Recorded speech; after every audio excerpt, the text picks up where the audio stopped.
So today I'm here with David Tobin, who is a composer, to find out more about the music industry and how he broke into it. So what was the first instrument you learnt to play and what inspired you to pick it up? First instrument I learnt was the recorder, and I was about 4, and I stayed with the recorder actually until I stayed with it right through college, did a degree in the recorder, and I still play the recorder, so it wasn't a passing thing for me. What inspired me was a teacher, the head teacher of the infant school I was at, who inspired me and many other children to pick up recorders because they were inexpensive, they were quick to learn, and made a reasonable noise-ish. But we were put in an ensemble very quickly and played, and actually that teacher was a lifelong friend of mine, passed away recently, but she took us to the Albert Hall to do concerts at the age of 8 or 9, stayed in an ensemble for more than 10 years with the same teacher, even after we left the school. But it was the fact that we got quick results, I think, that inspired us with the recorder. Yeah. So when did you start composing music? I started composing when I was about 9 or 10. We had a piano at home, and I started mucking about writing bits of songs and just little tunes that came into my head. And I'd never had any compositional lessons until much later on, but I liked to just mess about, start to write songs and see what came out without really anybody hearing them except for my parents. Yeah. And they were probably really bad. But yes, I started about the age of 10. Okay. So where did you study after school? Was it university or a conservatory? Oh, you was okay. So I went from I did A levels, and when I finished my A levels, I went to the Guildhall School of Music as a joint first study recorder player and oboist. And halfway through my studies at the Guildhall, which is in London, I realised that I wanted to write music for film and TV. And at that stage, and we're talking about the late 80s, there weren't any courses in the UK. There were composers at the Guildhall, but they were composers of contemporary music and not film or game music. And I felt very strongly that what I wanted to write was music that people actually wanted to listen to, as opposed to contemporary music that was experimental but hard to listen to and atonal. It's not what inspires me. And so I asked them, can I study tonal music for film and TV? And they looked at me like I was absolutely mad and said, well, we don't do that. And so I left the Guildhall before I finished my degree and went to Berkeley College in Boston to study film scoring. And at that time, we were right next door to the Boston Pops, which was run by John Williams, who used to then come in and do various workshops. And I studied and did a degree in film scoring in Berkeley. And then when I finished at Berkeley, I felt bad that I hadn't finished my degree at the Guildhall because I was so close to finishing it. So I went back to Guildhall and finished my degree with the recorder. So at that stage I then had much more compositional idea, but this is before there were really computers to do this on.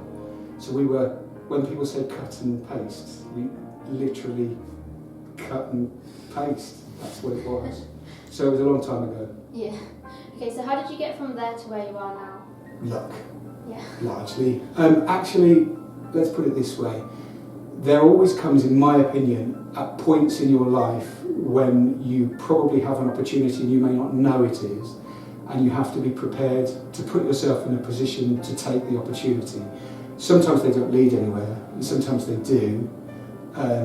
Meeting a lot of people, being prepared to fail, endlessly fail, and not always worry too much about the fact that you failed, but that you keep putting yourself out there to do that.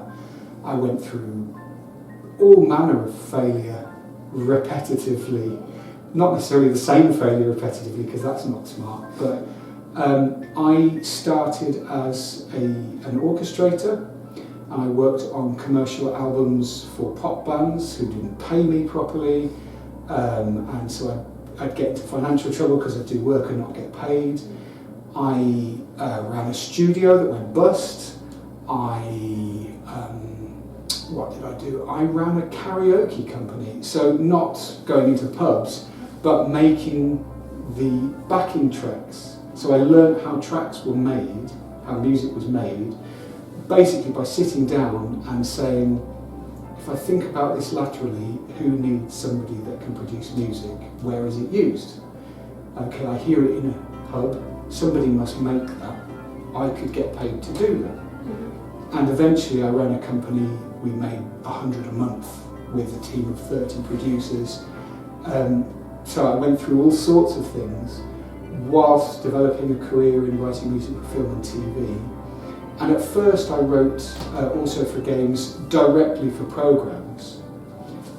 But this, over time, I have developed a career in writing for companies called production music companies, where those companies house the music, production companies come to them to see what they have that might fit their program, because those companies have a budget.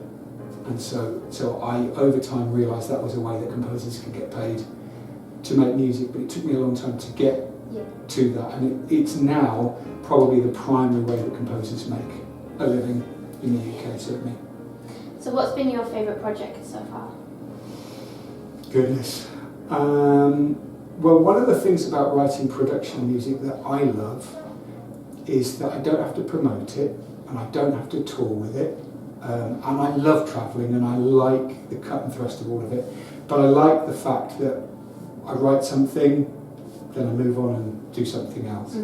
So we write, I say we, I have a business partner who's based in Chicago. And we met entirely by chance on a project where we were just supposed to work together on one thing, and this is about 10 years ago, and just didn't stop working together.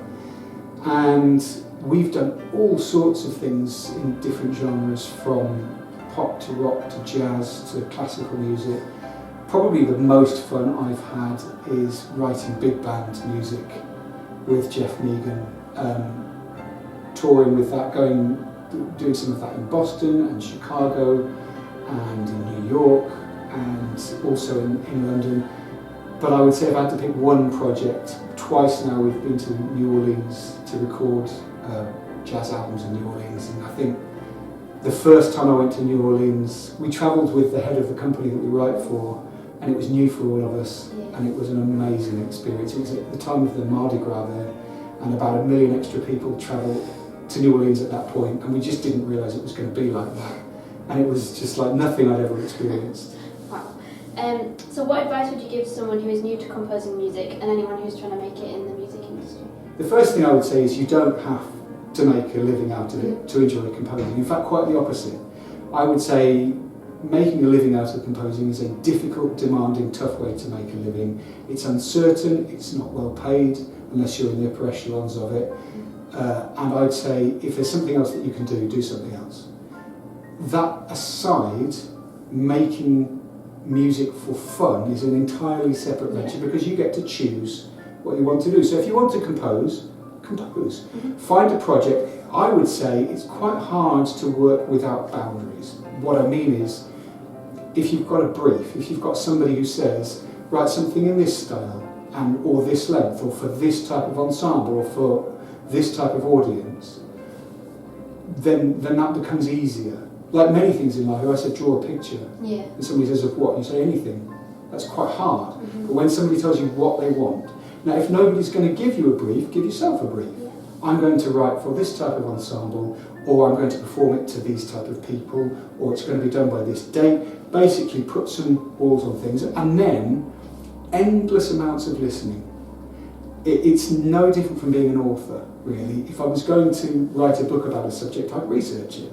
So if somebody says to me, write some music for a 1920s Prohibition jazz band, I would be going away and researching the music of the period, the instruments of the period, what language is appropriate for that period out of those instruments, what would be anachronistic, what wouldn't they have done, so I'm avoiding those things. So I'm researching by listening. Then if I'm going to write for instruments and I don't know how those instruments work, what their range is, how they play, then I would find people who play those instruments, and I would one by one sit down with a clarinetist and say, how does your instrument work? What does it sound like in its high register? What does it sound like? You can read it in a book, but it's not the same. It's like trying to describe a colour. You can see it when you see it, and hear it when you hear it with an instrument. Yeah. And I would hazard a guess that most people, if they're in the music making area, they'll know people who play instruments. But nobody goes up to them and says, play me your instrument. People love being asked to do that. Yeah. Do you play an instrument? Yeah. What's your instrument? I play the saxophone and the clarinet. So if I went up to you and said, can you play your saxophone for me and tell me about it, I bet you'd jump at the chance because it's fun. Yeah. And I'd learn something about the saxophone and the clarinet. I think the problem is these days is that because you can make sounds with virtual instruments in a computer, but the computerized versions have no limitation of what's hard to play, what ranges necessarily work well. You don't learn how instruments really work. Yeah. So if you want to learn how an instrument works, find somebody that plays one. And then, before it's performed, show it to a player and say, what in this is impractical or implausible or in the wrong range? How would you rewrite this? If you were going to write this, how would you have done it? So it's a constant round of relearning. I'm always learning as I go now. At the moment, we're doing all kinds of weird projects, and some of the things we're doing, I just have to check, have I written it right? So I'll get people to check it for me. Is it how it should be? Is it appropriate? And that's a never-ending process, really. So do you think music is really important in our society, and if so, why? Do I think music is important in society? Of course I do. Music is an art form, is a form of expression, and all forms of expression are both valid and necessary, and it's never more important than in times when we're in times of conflict and upheaval of any sort. So it's important because people get to express themselves. I also think, as the husband of a teacher who has 35 children in a classroom, that music is a way that children can individually express themselves at a point when it's harder and harder for people to express themselves, particularly when budgets are hard and it's hard for ensembles to get money. But in other ways, music is expression, and so the ability for a child or an adult to be able to express themselves in that way, I think is crucial. But that said, that doesn't mean you have to have expensive instruments always. You can stand up and sing, it costs nothing. Yeah. But I do believe that every child should have the opportunity to get their hands on an instrument. Yeah. I've got 2 kids, they're young, they both play instruments because they want to. Having said that, I have seen children that are told to play instruments, and I think it should be a choice, it should be a personal choice, but it is crucial in society. Yeah. Thank you very much for Welcome. talking with me today. No problem.